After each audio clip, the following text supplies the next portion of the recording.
Welcome back to our Zero to Hero Excel series. This is the episode 2. By the end of this video, you will have a working personal budget tracker in Microsoft Excel, built entirely by you from a blank sheet. We are using real formulas, real formatting, and real data. And if you have never typed a formula in Excel before, don't worry, I'm going to walk you through it. Let's dive in. Open a fresh workbook. The first thing we will need to do is to set up the structure for our budget tracker. So let's type the headers. So the headers I'll be using are date, category, description, amount, and type. So this our header. So you select from A5 to E5, which is your header. Then we want to make it bold. If you want to change the font type, you can change it to any font type you like. So, but I will be leaving it as what it is. Then we change the fill color. So I'll be using the fill color. You will see this is the color for the fonts. This is the fill color. I'll be using green. So when you look at it, black does not appear well on green. It will not be very clear. So you can change your font color to white. So let's enter some data. So let's start with the first date of the month. Let's say May 1, 2026. Then what do you have on the first day? What category it is? Your salary. You will say that's April salary. The amount 4,500. Is there an income or an expense? So this is an income. Based on the size of the data you'll be entering, you can adjust your column. Description should be very long. Then amount and income. I will want to show you some data type now. For your date, look at the format it's showing, and if you look at this place, you will see it's recognizing it as a date. Salary, it's putting general because it's just recognizing it like any other data. And when you come to description, it's also general. When you come to your amount, is general. But we can change this amount from being general to any particular kind of currency you want. So here I'll be using dollar. So when I change it, you pick currency from your data type, your number type, it will give you now as a number. And if you notice it, a number is always aligned to the right side of for your date. If you don't like this date type, you can go to your date. If you want a long date format, you can change it to a long date format. But if you want maybe the months to be longer, to be in word, your days to be in word, you can go to more number format. More number format. When you click on that, there will be a pop-up. So you look at the format you have here. If you don't like any of the format, you can also make your own custom format. But for today, I will look at one of these formats and I'll pick it. Let's use this. And you'll see your number formats will change. So I will employ you to add other data. Pause the video and also do your own data entry. Then we'll continue from there. Welcome back. Now, we have all our data entries done. So let's do a little bit of formatting before we proceed. For your headers, I want to centralize them. I don't want them to be left aligned. So you can look at it. You have several alignment methods there. I want them to be left at the center, and I also want them to be at the center of the cell, both vertically and horizontally. Then for my category 2, I want it to be center aligned. If you want it to be left aligned, you can leave it that way. Then for income and expenses too, I want it to be center aligned, or do it the way that you prefer it. So let's do some little calculation. We want to know our total income, because if you check the data, you have incomes, several incomes in between. Then we want to know our total expense for the month. We want to know the balance, what you have left at the end of the month. These are the things we want to know. So I will do it this way. For the total expense, I want to show you how to merge two columns together or two cells together. So for the total expense, I want it to be center aligned to these two cells. So you have your total expense. You go to here, merge and center. You see merge across, merge and center, merge cells. So I'll do merge and center. For my expense, okay, I can just centralize it since it's falling under a long cell. Then I can also do merge and center for my balance. So I'll follow suit to where I want to put the data. Merge and center for these two. This one I'll leave it this way, and I'll have this one to merge and center. So for here, I want to format this to be bold, and I want to have a background color here, but I want to use a lighter color as the background color. So let's know our total income. There are several ways you can do it. I will show you 3 different methods, and you see that Excel has several methods for you to solve a problem. So the first method is you can go ahead, anytime you want to write a formula, you put your equals to sign. You can see immediately you type your equals to sign, it's showing also in your formula bar. So you look for where you have income. The first income here is here, then plus sign. Look for another income. This is another income, another plus sign. Then the last income is here. Then immediately you finish, you just press your enter key. And if you look at it, you have the total sum of your income showing over there. Let's do it another way. You can also decide to use the sum function. Immediately you type your equals to type the word sum, you will see your Excel is suggesting. So sum function. Sum functions are usually very good. If you have a range of value, you can just highlight all of them. But if you want to use separate value at different places, you pick this one, a comma, pick the next income, another comma, and you pick the last income. Then you close your brackets and press enter, or just press a tab key. It will help you close your bracket, and that will be. And you can see we have the same value. But if you look at this as human eye, you might be error prone and you will miss some values. The best way to go about this is to use the SUMIF function. SUMIF function. And I will show you how to use the SUMIF function. So you type SUMIF. Since we are going to be using just one criteria to do our SUMIF, we don't need to use the plural SUMIF. When you type SUMIF, you can press your tab or you press open bracket. So if you press your tab, it will help you open your bracket. So what it's asking you, you look at the first value, it said, what is the range of your criteria? Where is the criteria? This is the criteria we want to use. This is the criteria we want to use. And the range is here from E6 to E23. Then you press your comma. Then what is the criteria? I want to sum it. I want to sum any value that has income under its type. So the criteria is income. I'm looking for income. So what it means is in this range, look for income. From year to year, look for income.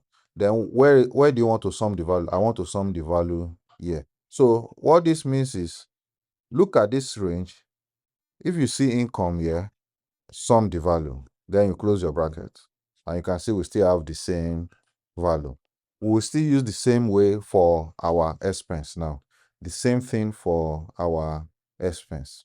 So we use the same SUMIF formula. Press the tab after typing your SUMIF, or you just pick it in the suggestions below. Where is the range? We are using the same range, the range of your criteria, comma.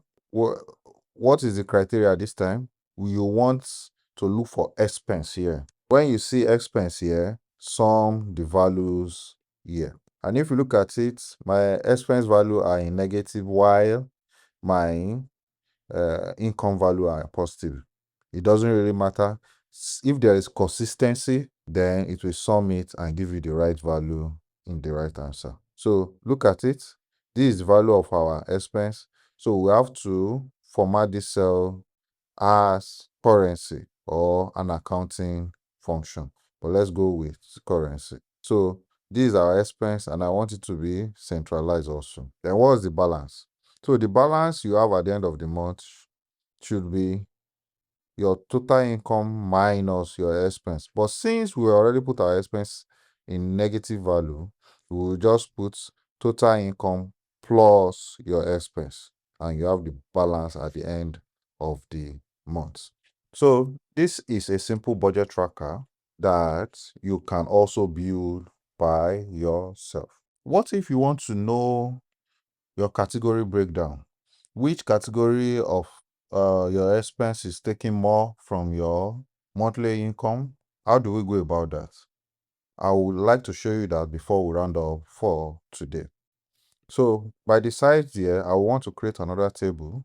The headers will be category, total spent, and percentage of expense. Let me open it up for you so that we can see. So I would like to type the category. You can also pause the video and enter the different categories. So welcome back. I hope you've typed all your category. So let's look at the total spent on each category. We'll also use our SUMIF formula once again, so we can learn how to use it perfectly well. SUMIF. Where do you want to check for your categories? This is the range we have for the category, a comma. Which category do I want to check on this place? I want to check food. The other time we type in the category, but since food is already typing here, I will pick this cell. So Excel will recognize I'm looking for the word food in this category. Where do I want to sum? I will sum this range. Then you press your enter key and you see the total for your expense for food for that category. And I would like to format this cell as currency so that we can have similar formatting style. Look at it. I want to do something to show you how smart Excel can be. I have calculated for total spent on food. Instead of writing the formula for each one of them again, there is something you can do. But when we do it now, it won't give us the correct value, and I will show you why. So what you will do is, normally is you go to this small box at the end. After clicking on this small box, and you see your cursor change to a tick cross. Then you click and drag it down. This way, you have copied the formula here down. But in this case, this formula, the value we have calculated here are not correct. And I will tell you why. For us to verify, let's look for what is the total. Look at the total sum of our expense here. Let's sum this together. Sum. If we sum this together, if it's not equals to our total summing of our expense, then the value is not correct. Though in this case, the total sum is correct, but the value is actually wrong. And I will show you in two different ways. The first way is I will change the value of my rent. I will change my rent to clothing. And when I change the rent to clothing, you'll see the rent value is 0 because there's no value, there's no rent again. But the clothing value is supposed to increase. But you see that the clothing value remains the same, but your total sum, it's not the same again. So let me return it back to the way it was. The other way I will show you this is, if you look at the value here, our range for the first one here is B6 to B23 for our criteria range, and our sum range is D6 to D23. When you move to the next level, it has changed from B7 to B24. You can see we have no value on B24. In assumption we put any value that is not correct here, it will have captured it. By the time you get to the last one, you are seeing B13 to B30, which is not what we want to do. So how do we correct that? I'll go back to my SUMIF function. Let me clean all this. So let me go back to the SUMIF. So let's start again. SUMIF. The range. Where is the range where we want to check our category? Is this. So what you do is, when you want to make something absolute reference that you don't want it to change as it's moving, The only thing that we want to change is let it move. When we drag copy down, only food change to rent to transport, but we don't want this arrange to change. What you do is on your keyboard, press F4. When you press F4, you will see a dollar sign before a dollar sign before your column and your row, a dollar sign before. It means lock the column and lock this row. Lock this column and lock this row. If you continue to press the F function, it will change. Now, this one, you only see a dollar sign before your row. It means your row should not move, but you can move your column. If you press it again, it will move it to your column, meaning your column should not change. It should always be on B column, but your row can change. But in this case, we don't want any one of them to change. So we'll press our F again and it will lock it. Then we pick food, but because we want to check for different criteria when we drag it down, we'll leave this one as it is. Then the sum range too. We don't want the sum range to change. So when we select the sum range, you press your F4 again to lock it down. Then you can close it and press your enter key. So when you drag it down this time around, you will notice when you click on any one, it will be from B6 to B23 and D6 to D23. Then you have your correct values showing in here. The next thing is to calculate your percentage of expense. What's the percentage of expense? Is just putting this value over this value. So you're equals to then this divided by your total expense. In this case, also your total expense will remain constant for all of them. So I can press my F4 to lock the column. And if you want to change your fraction to percentage, just click on your percent sign here, and that's it.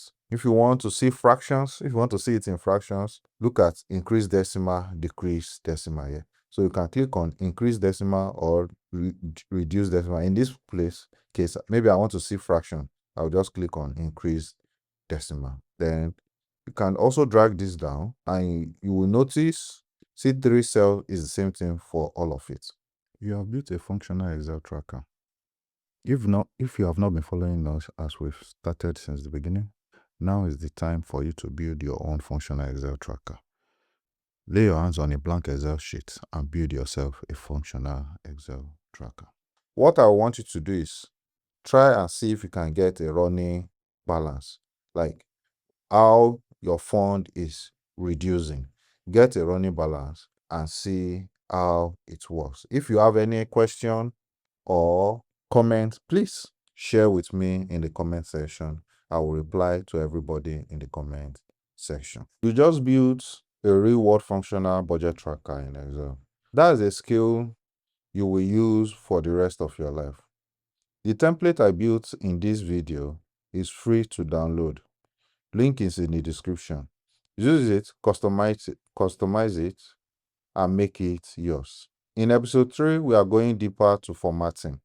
I'm going to show you how to format any spreadsheet, look genuinely professional, including a trick with conditional formatting that makes your important number impossible to miss. Subscribe, leave a comment showing me your budget tracker. Seriously, screenshot it and describe it, and I will see you in episode 3. Thank you.